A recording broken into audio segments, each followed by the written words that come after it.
A very good evening to you. Many thanks for joining us tonight on the broadcast. So much in store for you tonight on our coverage of news. But first, let's get an introduction.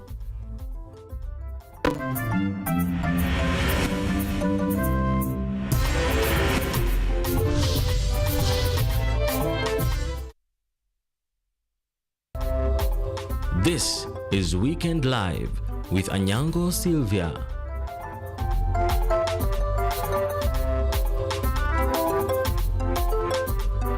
That's correct. On the sign language interpretation tonight, we have Francis Okinyi.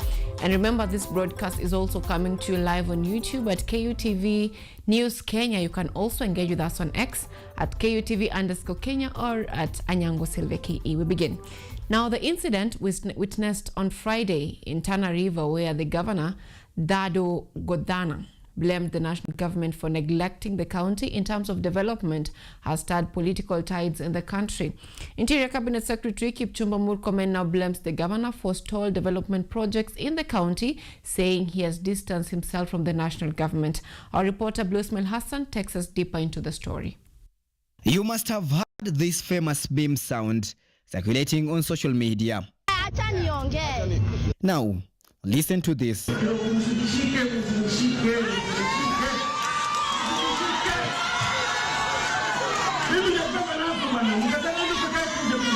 The one refusing to be touched, or if I may say silenced, is Dado Godana, the governor of Tana River County, currently serving his second term. For him, two-term is not just politics, he lives it.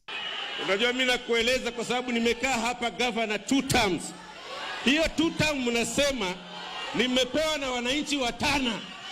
Governor Dado did not hesitate to express his frustrations over what he called sidelining of Tana River County by the national government. This was during the homecoming ceremony of National Police Service Commission Chairperson Dr. Amani Kombora, led by Prime Cabinet Secretary Musalia Mudavadi and CS Kipchumba Murkomen. Serikali ya Kenya haiko sambamba na sisi.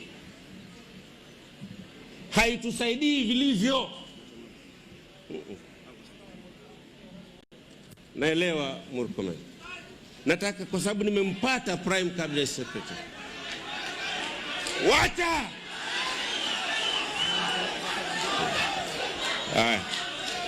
Dado's outbursts did not sit well with CS Kipchumba Murkomen, who blamed Governor Dado for distancing himself from the national government despite being part of the broad-based government. Wewe unasema hii Tana River imewachwa nyuma na unasema maendeleo iko chini. Kama uongozi ni kama hii yako ya kupiga kelele, si hao watu watakaa nyuma sana. Tuko na broad-based government. Mheshimiwa Prime Minister ambaye ni Raila Odinga ambaye ni party leader yao anakaa chini na Mheshimiwa Rais. Wanapanga maendeleo. Tangu tuanze broad-based government, mimi naona Governor Wanga anakuja hapo, mimi naona Governor Khalifa anakaa na Rais, mimi naona Governor wa Mombasa anakaa na Rais, wanapanga wanasema tuongeze barabara hapa, tufanye hospitali hapa, tufanye nini. Nikiona wewe kelele. Wapi kelele? Rais akikuja hapa kelele. My friend, let me tell you something. The reason why some areas of Kenya are underdeveloped is because of leadership. And if you want Tana River isonge mbele, let me ask you, Governor.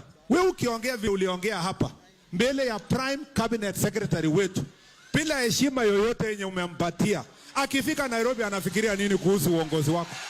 According to Dado, the national government has not implemented road projects, electricity projects, nor provided aid to those affected by disaster. Dado also claims that the government has not improved the Tana River airport. Hata sasa tunang'ang'ana. Tumekuja na mfumo hapa, tukasema tupunguze gharama ya serikali kutumia pesa kila mwaka kwa mafuriko na majanga. Sisi tumeweka pesa zetu zote hapo. Tunaendelea kubadilisha chart. Tukasema we can address the challenges through urbanization. Serikali ya national hapa, Korea wako hapa, Italy wako hapa, mashirika yote ya dunia yako hapa. National government inajivuta kila siku, inajivuta Tulichukua miaka mingi kwa convince ya kwamba this is a solution. Wamekubali roho, lakini hatimaye wakaleta mabati mara moja, na wameenda mpaka leo hatujaona tena. Tumebaki hapa na Korea, tumebaki. Dado also accused the national government of focusing with Tana Delta, forgetting about the northern part of Tana River. Lakini serikali national imeiharibu Tana, kwa sababu imefanya Tana imegawanyika kwa msingi wa Delta na North. Sahi hapa kuna Mulitu na Chafa, kwa sababu nguvu zenu nyingi mnasikiza Delta.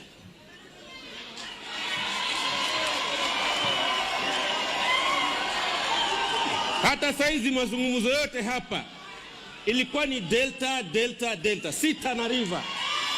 This incident has now exposed the state of development in Tana River, with Kenyans wondering on who to blame for the lack of development in Tana River County. Is it the national government or Governor Godana for distancing himself from the national government? Blue Ismail Hassan, KUTV. Now, at the vibrant 70th anniversary of celebration of Africa Inland Church Ziwani, President William Ruto outlined a bold vision to transform Kenya from a third world to a first world nation by 2055. Ruto emphasized progress, development, and faith as key pillars for the country's future. It was all songs, dance, and celebration at Ziwani as Africa Inland Church marked 70 years of service. The joyous event brought together thousands, including church leaders, congregants, and government officials, creating an atmosphere of unity and hope. Bwana u sehemu rafiki yangu wewe. During the celebrations held at Starehe Boys grounds in Nairobi, President Ruto highlighted Kenya's long-standing struggles with poverty, unemployment, and hunger. He called for a generational shift, urging the nation to embrace a vision that moves Kenya into a first world economy by 2055. Mimi, I want to tell you, the people of Kenya, we have what it takes. We have the ideas, we have the knowledge, we have the plan, we have the people, and we have the resources to move this country from a third world country to a first world country in our lifetime by 2055. President Ruto also addressed his critiques of his administration's policies, defending initiatives such as affordable housing, universal healthcare, educational reforms, and agricultural transformation. He revealed that within the last 3 years, the government has built 93,000 housing units in Nairobi, developed 12 new markets, and allocated 210 billion Kenyan shillings towards housing projects funded locally. Hapa Nairobi, saa hizi mjengo wa manyumba 93,000 housing units are going on in Nairobi alone. 12 markets, institutional housing, houses for our military, hostels for 20,000 students in Nairobi alone.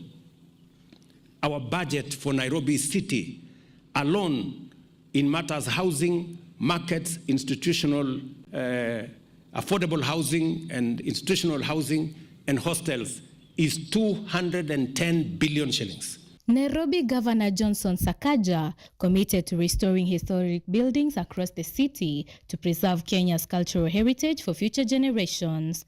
President Ruto highlighted the importance of cleaning up Nairobi, improving infrastructure, and ensuring the city's roads are well maintained. He emphasized that the national government will work closely with the county government to transform Nairobi into a modern city that reflects the country's true image. Nimezungumza na viongozi wengi katika taifa letu la Kenya.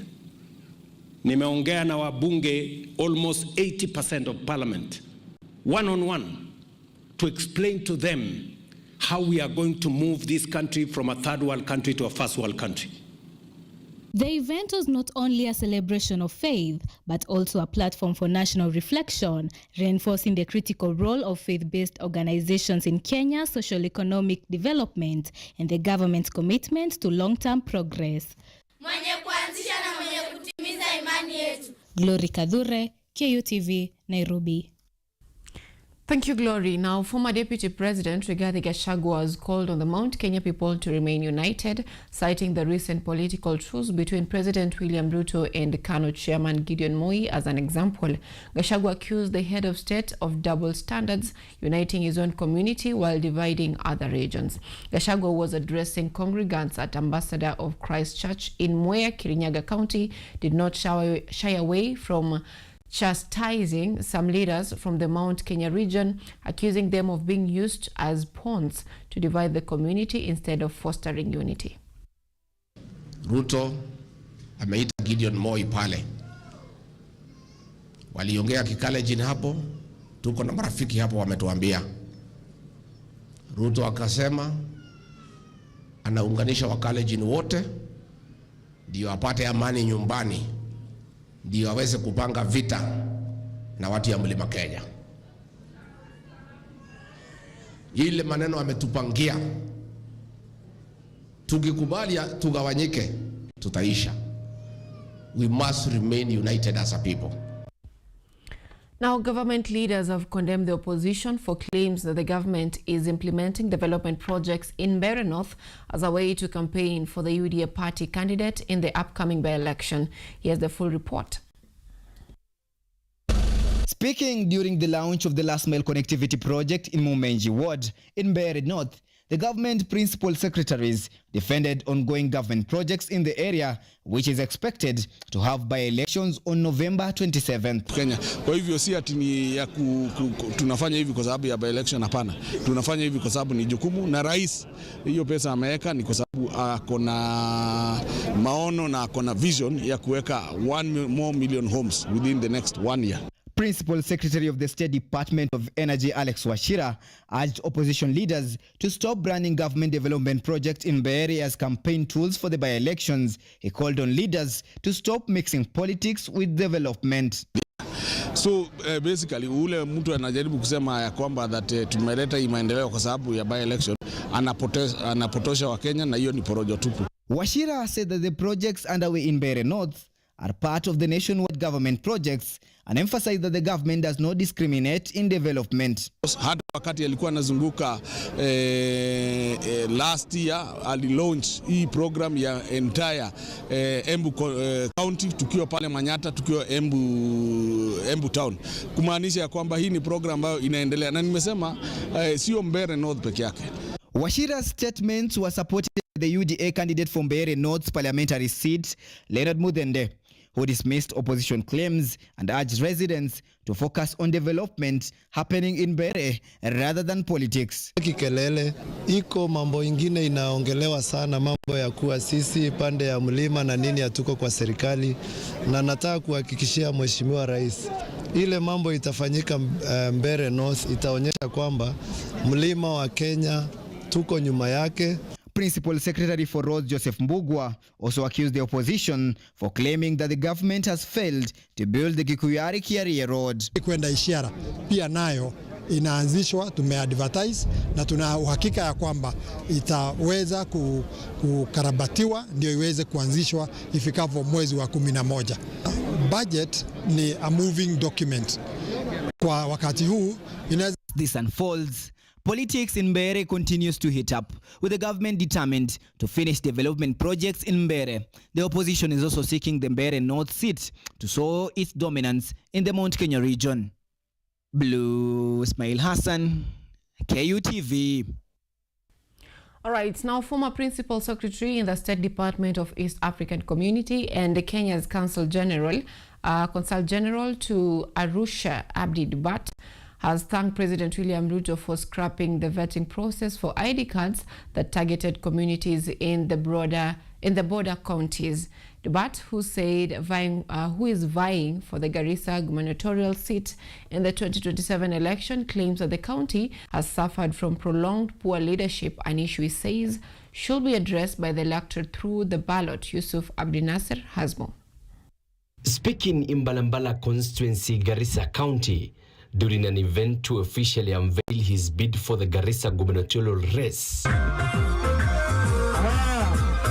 Dupat hailed President William Ruto for abolishing the vetting process for national ID cards, which had targeted communities living in border counties. Abdi Dupat also thanked the head of state for appointing leaders from marginalized communities to key government positions. We want to thank you, Your Excellency, also for lifting the vetting process for ID registration for our people. Your Excellency, we have benefited immensely from your government.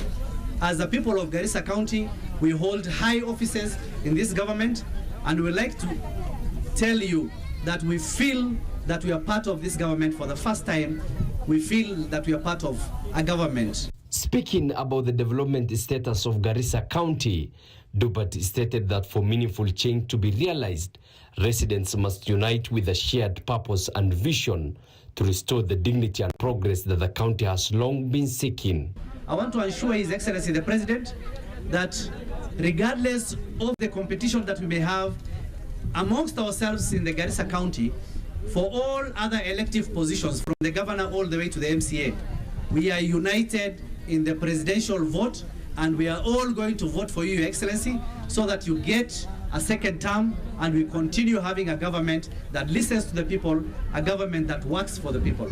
Referring to the UDA party's move last month to endorse former Garissa Governor Ali Buno Korone as its candidate, Siad Osman called on the party to conduct free and fair nominations, saying that directly nominating a single candidate will hurt the party's chances of winning the seat.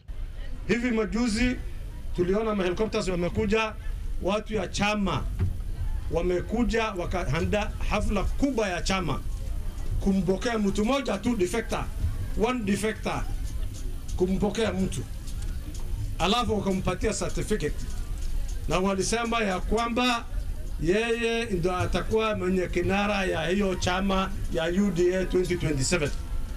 Nataka rais asikize mzuri, wale wamefanya hiyo kitendo ni wale wanafunja hiyo chama ya UDA, ni watu wanataka kumkataza president uchaguzi tena. The former PS in the State Department of East African Community was among 5 candidates who were dropped in July by the Abudwa Council of Elders, who settled on former Governor Ali Korone through negotiated democracy. Yusuf Abdinasir, KUTV, Nairobi.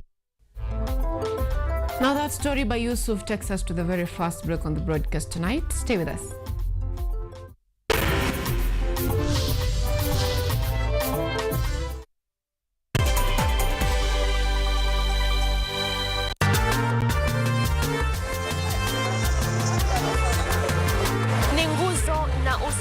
Jamii kupanda shuka akawa tuzo, ukakamavu wake ukatii na kumfanya mwenye bidii. Kwa machozi na makeke akabaini jinsi ya kuweni.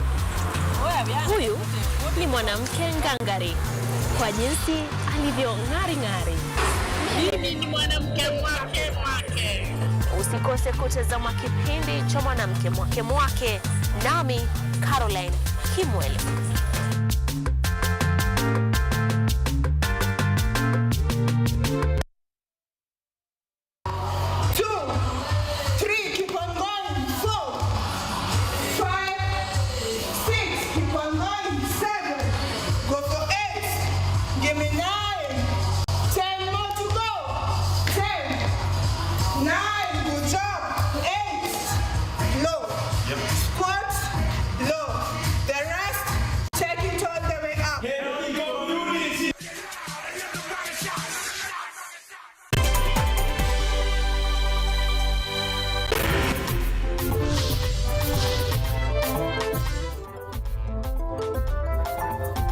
You are watching Weekend Live with Anyango, Sylvia.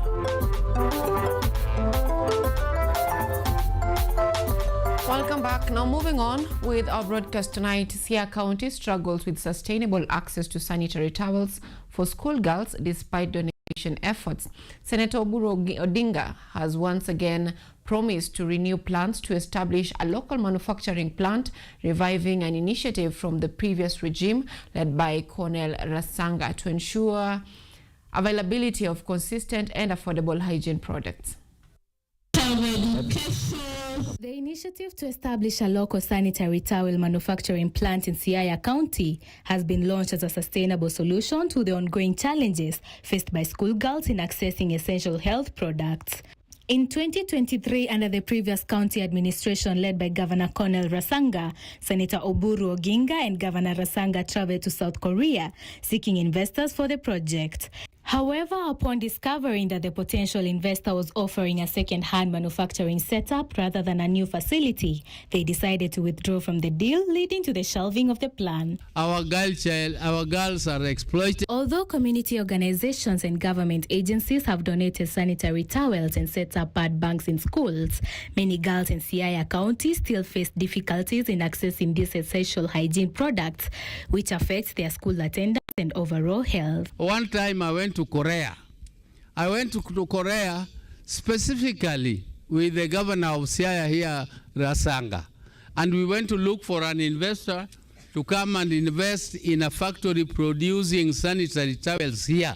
One of the teachers said it here, that we should have a sanitary towel producing factory here in Siaya so that we don't have to import them or have to buy them from people. Senator Oburu has committed to collaborating with the current governor, James Orengo, to revive and implement the manufacturing plant project. The goal is to provide a sustainable, affordable and locally sourced supply of sanitary towels, thereby empowering young girls and supporting their education. Our girls are exploited, and I know there are people who exploit them by giving them small monies here and there, and then once they become pregnant, they abandon them. They are only interested in the momentary enjoyment with you.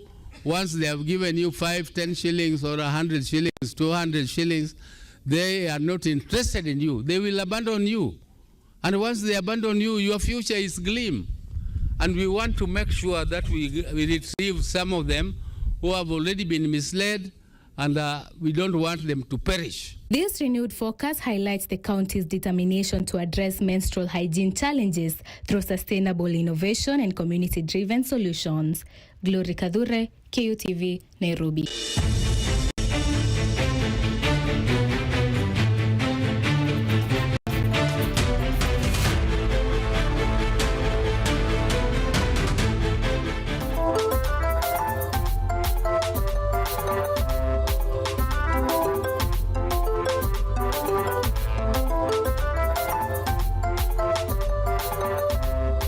In agribusiness tonight, the Cabinet Secretary for Water, Sanitation and Irrigation, Eric Muga, has reiterated the government's effort to solve the challenges of food insecurity once and for all, emphasizing that a lot of money is usually used to import food into the country. Speaking during the launch of the first seed maize harvest from the flagship Galana Kulalu Food Security Project, achieved through a public-private partnership arrangement, the CS lauded such initiatives, hinting that the seed maize harvest will serve farmers across the country, hence propagating the country's farming potential. The food security challenge that we have as a nation, we are spending more than 500 billion a year to actually import food into the country. That is the story we are trying to demystify. And Galana Kulalu project is living proof. This is seed maize that will be used to help our farmers all over the country to get seed maize and propagate our farming potential.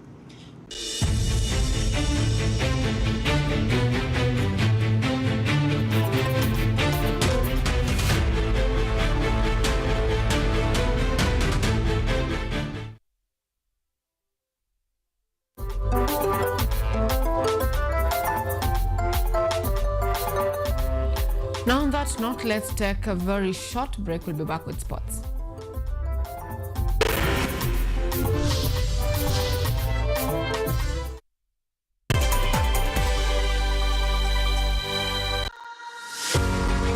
Are you ready to take charge of your health? Welcome to Focus on Health, your weekly guide to staying informed and living better. Join me every week as I sit down with medical experts psychology is basically a field concerned with mainly the female genitalia. Explore real-life stories during when the patient come in and bring you updates and tips that are beneficial to your health. Because health isn't just important, it is everything. Tune in to Focus on Health every Thursday at 7:30 p.m. only on KUTV. I'm your host, Kandia Marian, and I'll see you then.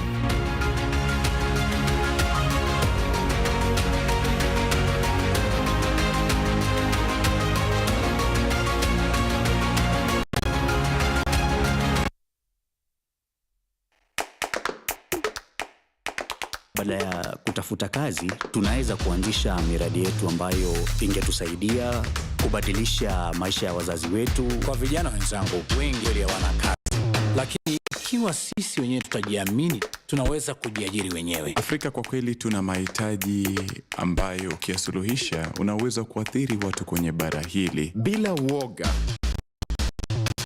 watu huwa na uzalishaji zaidi. Wanajawa na ujasiri, wanakuwa wabunifu na wanakuwa wenye maarifa. Niliamua kuacha kazi, hata kama sitafanikiwa, nitakuwa nimejaribu, nitakuwa najua haiwezekani. Hakuna kitu cha ajabu hapa. Kila anayepata ufanisi hufanya kazi usiku. Ni kitu kitakusukuma na kuwezesha kupata maarifa ambayo hukuwa nayo. Tunajaribu kutengeneza kitu kitakachopita mipaka nchi hii. Ikiwa unataka kubadilisha ulimwengu, anza na nyumbani.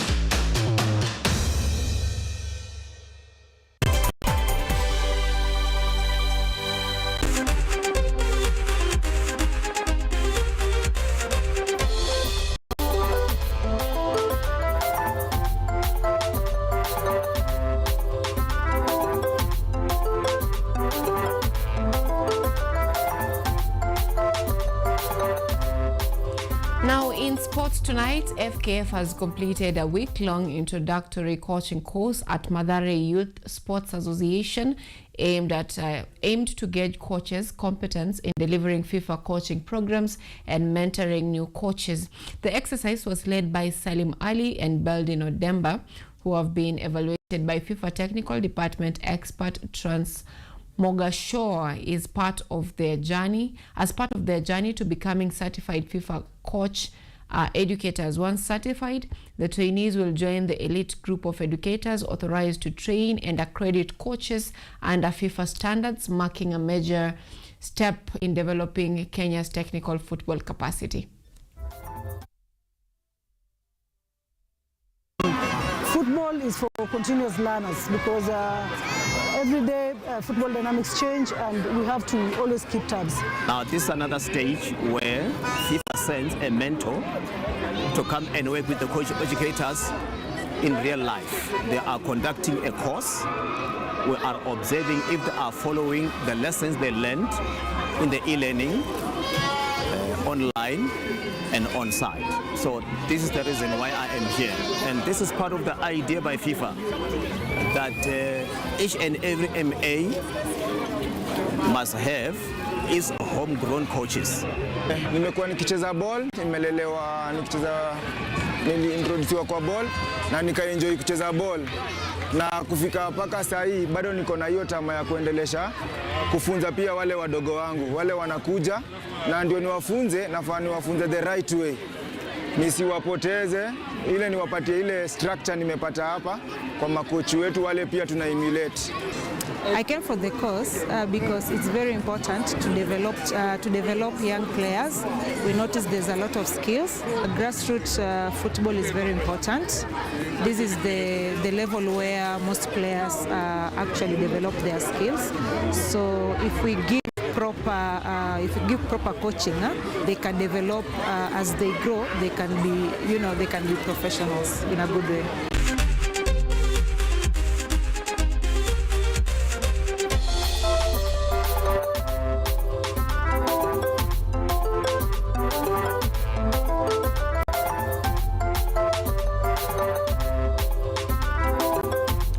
Now that brings us to the end of our broadcast tonight. Thank you so much for choosing our news tonight, led by my director Wanjiku Njiru. Thank you so much for being part of this broadcast. A sign language interpreter tonight is Francis Okinyi and Anyango Sylvia. Have a good night.